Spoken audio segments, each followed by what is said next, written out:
Tim Willms here. You probably remember me from the Campbell soup issue that I took the soup cans back to Freshco, and because of the halal rating on it and the logo. We're now thinking to ourselves, after that happened, what are we going to do about Cavendish? The tomato soup, we have an answer to that. We can make our own fresh, or we can buy a different brand and it works well. But what do we do about French fries? McCain's apparently is supposed to be halal. I don't know if it is or not. We've gone into the grocery stores and we've looked, and everything I look at McCain in the freezer section as far as potatoes go, I don't see any logos on it. I see the kosher one, but I don't see the halal one. But I do see halal on Cavendish, and I see it on virtually everything that they have, is that M with the crescent on the side. So, you know what? We're sticking it to Cavendish. That was our thought. We're just going to stick it to Cavendish, say, you know what? We can make our own. We can make it better. We can make it cheaper. And I think that it's going to certainly taste better. With our friends from Downey Farms, they happen to be have big bags of a bunch of these bags here. These 5-pound bags. There was 10 of them in there, so 50 pounds of potatoes for $15 at Zehrs last week. Happened to come up just when we were looking for it, which was great. So we took one off the pallet and brought it home, and here we go. We're going to start doing some potatoes with this and do our own French fries. We'll freeze them and do all that. Why are we doing it on making ourselves instead of buying it out of the bag from Cavendish, out of the store, that kind of thing? It's the halal. Well, what is halal? Halal is when they honor food, products, and things like that to a false god, Allah. It's an Islamic thing, a Muslim thing. We choose not to be any part of that because we serve a much different God than that God. Our God is real, theirs is false. We just have that in us. We're not going to start a war over it like they want to. They would rather start a war with us. Muslims want to have a war with us over all of this. We don't care about that. So we're going to do non-halal stuff, and we're going to eat non-halal food everywhere we can, because we just simply don't believe in it. We don't want that stuff in our house. Halal is also a method of slaughter. There's a certain way of slaughtering animals, whether it's a cow, chicken. Certainly won't be a porky pig, because they don't want to touch that stuff.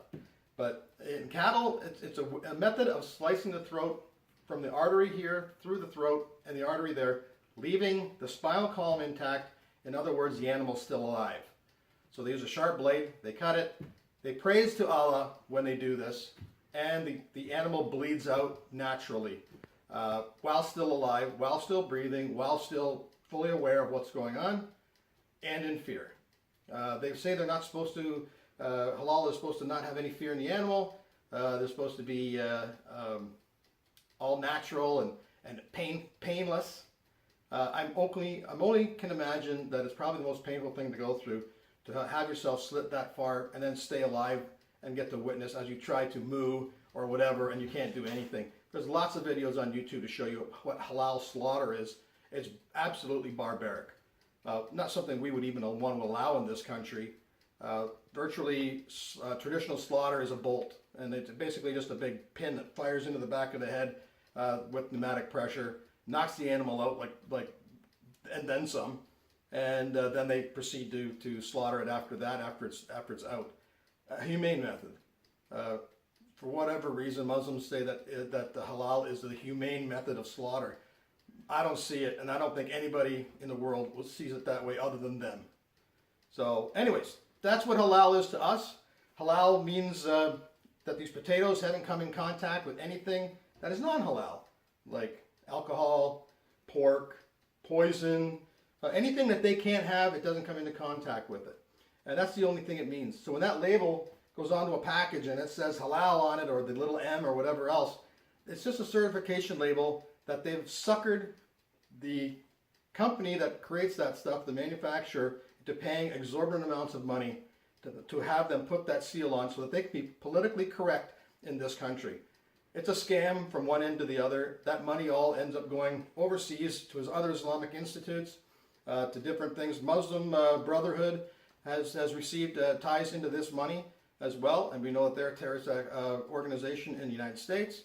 And over to the Middle East, into Syria and everywhere, even up to ISIS, this money that these companies pay to put that stupid logo on their product, just so that they can look good in the country that they live, and that they're tolerant and giving everybody something to eat, no matter what diversity and culture you are, that they have no clue that this money is going other places actually against us into terrorism.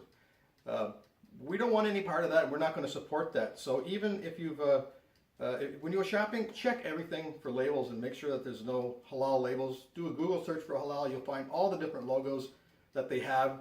Basically, it's either going to be the M with the crescent on the side of it, or if you look at the other logos that I've seen, it's like a J. It's a little bit of scribblation, and then a J in the opposite direction, a little bit differently.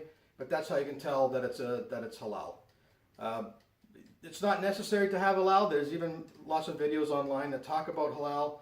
That that Muslims do not have to have a halal seal on anything to eat it. The guy over in Australia ate his Lindt chocolate bar. A Muslim ate it. He says, "No, it's halal." He looked at the ingredients, said, "Yeah, no alcohol, no this." He says, "It's halal. I can eat it," and he ate it on live on TV. So we know that Muslims do not have to have that seal there. That seal is something that they're conning our manufacturers into putting onto the products so that it becomes forefront and comes out in front of everybody and forced into your face. We don't want that. We need to fight back. Canada as a country, we need to really fight back and deal with this. So halal or non-halal?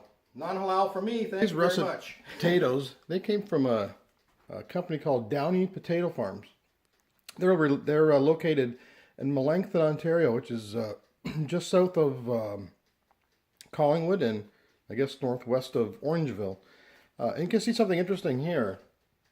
Since 1924. So these guys know their potatoes. They've been doing their stuff for a while.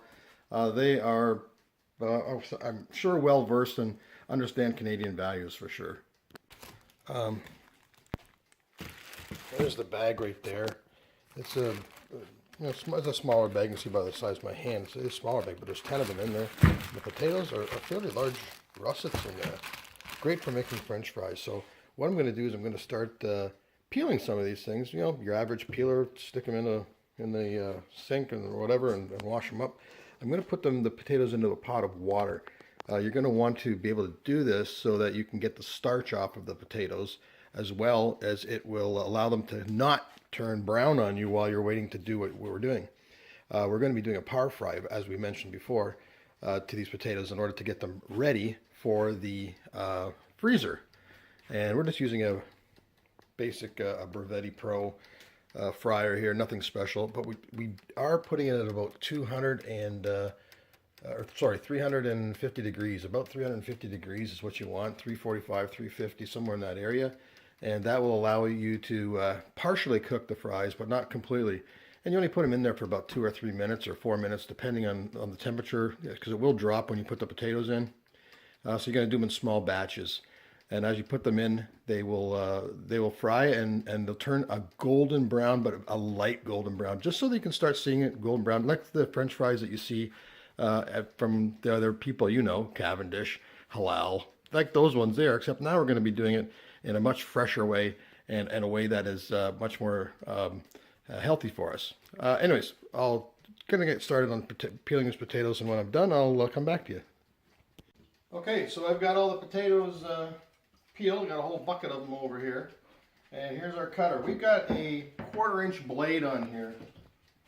As you notice, it also comes in a 1/2-inch blade. We're going to do half of our large bag, our 50 pounds there. We're going to do half of them with shoestring style, which is the 1/4-inch, and the other half will be the 1/2-inch blade, which is more like a steak cut, I guess you could say. And they're actually, I like the 1/2-inch better because they turn out better and they get really crispy on the outside and really tender on the inside. It's exactly the way you want them. So using this is the Weston fry cutter, and you can buy these online. They're about $100. You can mount them on a wall, mount them on a countertop, mount them wherever you want. I have it not mounted at all. Basically just using the sink here to kind of hold it sliding as it drops into a colander here, and we're just going to rinse them off. Throw them back in the pot. We want our French fries, after we cut them, to go back into water again. They're in water right now to keep them from browning and also to rinse away some of the starches. But after you cut them into the fries, you definitely want to put them in water for at least another hour to 24 hours. That's going to allow the starches to come out of the potato and rinse away. It's just going to make a better French fry all the way around. Anyways, to use this guy, if it's mounted, it's great. If it's not mounted, it's a little more difficult, a little more challenging, but you just basically take a potato, throw it in the little cradle right there, and you get ready to give this thing the big whacking. It's good to have somebody with a good arm around because you are going to be giving it a fairly good whack to get it moving. Okay, so we've got a bucket load here. Going to let the water rinse for a little bit on here. Get the initial starches out of the way. And then I'm just going to dump them back into the main pot. And we're going to slowly exchange the full potatoes for the shoestring cut, which we're later going to take out of the water, dry off, and then par fry. Okay, I'll let you know when we'll come back when I got all these done. Okay, it's been about 10 minutes and we got all our French fries cut up using the 1/4-inch blade. They're soaking in water right now. It's about 10:15 in the morning, and we're going to wait about an hour to an hour and a half, and then we're going to just take them out a handful at a time or a bunch at a time, dry them off, and then par fry them, and we'll be back to show you that step as well. They've been soaking now for over an hour, the beautiful French fries we have in here from our Ontario russet potatoes. I've already taken some out. We've used a salad spinner to spin them in here and get most of the water off, and then we put them on a tray over there. You can see they're sitting on some paper towel, further drying. So now what we're going to do is just take handfuls at a time. Not a lot because you don't want to kill the temperature of your fryer. Like I mentioned, the fryer is at about 350, 345. And we're just going to drop in enough to cover the bottom of the basket, a little bit up. Don't want to do too much, obviously, but you're going to get a little bit of foam and whatnot coming out of your fryer because there is a lot of water in these things. And when water and oil come together, well, you know what happens there, right? So that's about it, as full as I'm going to get it. I'm just taking a look at the time right now as I pop it in, and you'll notice that it's going to start doing some foaming action there. I'm going to turn the fan on here in a second, and we're going to put them in for 2 minutes, about 2 minutes at this setting for the shoestrings, because the shoestrings are smaller, they fry much quicker. Okay, so now they're still frying in there. We're just coming up about another 30 seconds. This is a fresh fry. This has just been cut and it's come out of the water. This is one after it's been fried. So you see it is quite limp, and that's exactly what you want, because then you're going to freeze these things. We're actually going to freeze them, just like we've done here. Take a look. French fries are now sitting in the freezer. We're going to freeze them down. Once they're frozen, we'll break them up, put them into a bag, throw them in your freezer, and they're good for, I don't know, 6 months, a year, whatever. When you want to use them, pull them out, put them in the oven. These are done. So as you can see, they're not fully cooked by any stretch. They're just kind of turn that up. They're just kind of starting to get golden brown, light golden brown. That's it. Okay, and then we're just going to shake those off, dump those out. And this process continues until we're finished all of our fries. We continue to freeze them and put them away. We've got the 1/2-inch blade in there now. You can see the size of this French fry. It's quite a bit bigger than the last ones. The last ones would be comparable to like what you'd see at McDonald's, maybe that 1/4 inch, and then they shrink down a bit when you cook them. This is a 1/2 inch, and it's a much bigger one, more like a steak fry. They're amazing. Anyways, we're going to continue on with that and do all of these as well. Another whole pot full of them for that as well. Okay, so now we've got the French fries getting ready on the trays after they've been blanched or par fried. These are the 1/2 inch. They're a little bit bigger. And this is basically what you get.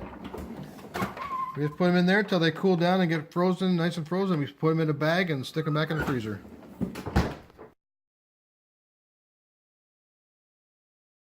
So, hope you enjoyed this. Make your own fries and stick it to Cavendish, man. Just stick it to them. Have a good day.